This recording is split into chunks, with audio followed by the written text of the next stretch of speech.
Healthcare is back at the center of the fight in D.C. with enhanced Obamacare subsidies set to expire at the end of the year, meaning millions can face higher premiums. The White House at this point is weighing a new health care plan that may extend some of those subsidies, a move that could split Republicans. But one group says lawmakers should go in a different direction. Joining me now is Grover Norquist, president of Americans for Tax Reform, one of the most influential voices of tax policy really in the country for years now.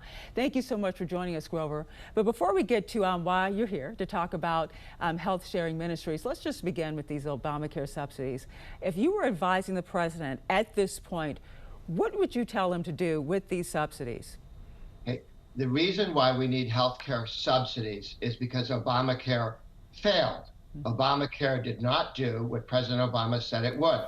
You were supposed to be able to keep your doctor. That was not true.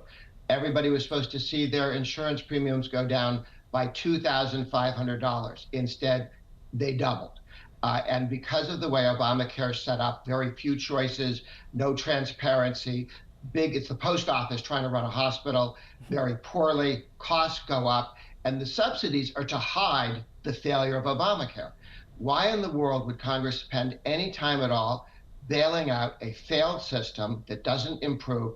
What we need to do is give people alternatives to leave Obamacare. Right now, there are laws telling you have to have Obamacare. The Republicans took the penalty for that to zero. There used to be a big thousands and thousands of dollar fine because they knew people wouldn't want it because it wasn't any good for most people. So they said, okay, you don't get the fine. But if you want to get a lot of places, you do get stuck with Obamacare. We need to give people an off-ramp. Health savings accounts are probably 70 million people have health savings accounts. Right. Much more flexible than what Obamacare does. Do you think that off-ramp should be maybe a slow one? Only because you know lawmakers are getting these calls. You have, 22 million people who are on these subsidies, and they're getting these calls from these folks saying, listen, if these subsidies go away, I won't be able to have health care insurance. So what do you do for those people now who are making those phone calls to their representatives who are concerned about this? Two things. 22 million, if they're telling them that, they're lying to them. The people for whom the enhanced subsidies, which, by the way, the Democrats passed a law to extend these subsidies to cover up for Obamacare. It was to end in January. That was the Democrat plan. So when the Democrats now complain that the Republicans won't do something that they didn't want to do because it was too expensive and didn't make any sense, that's just politics. And in point of fact, what did the administration say? You have to be a citizen, not an illegal immigrant, to get these benefits, and you have to be looking for work, not even working, just looking for work. And there are a bunch of people who say, I don't want to look for work. I just want free health care subsidized by somebody. The answer to that is no. Get a job. Young men between 25 and 35, get a job.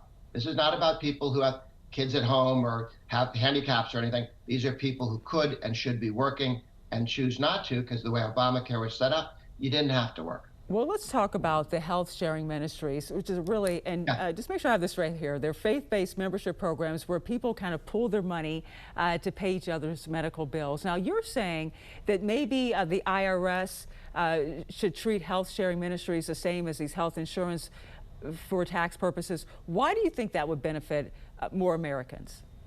Well, right now, health sharing ministries, 1.7 million people do this. But it could be a lot more people having that opportunity if you could have tax deductible what you put in the way companies do, the way corporations do it, to treat health sharing ministries the way we treat other insurance pools or insurance that people have.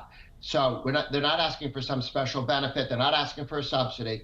They're simply asked to be treated the way other businesses are that provide health care. They do it through cost sharing among people in a particular religious faith. This could be 10 times as big if the government would step back, and some of it can be done by executive order or by a change through reconciliation. Some would require laws to change. Now, you said, 1.7 million people already? Mm-hmm. Yeah, that's a good way to check and say, how's it going? Yeah. Those are the people who would quit if they didn't like it and who could explain to people, here's the way it works, here's how it's done. Health savings accounts is another off-ramp as well that has 70 million people doing it. But the Democrats put in laws to make it difficult for people to use health savings accounts. Not everyone who could use it is able to get to it. That needs to be changed so that everybody could, if you like Obamacare, you can keep your Obamacare. Yeah.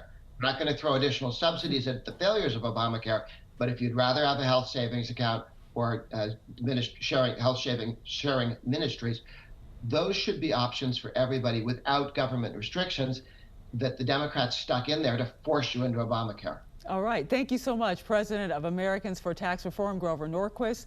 Thank you for joining us. Happy Thanksgiving to you. Good to be with you.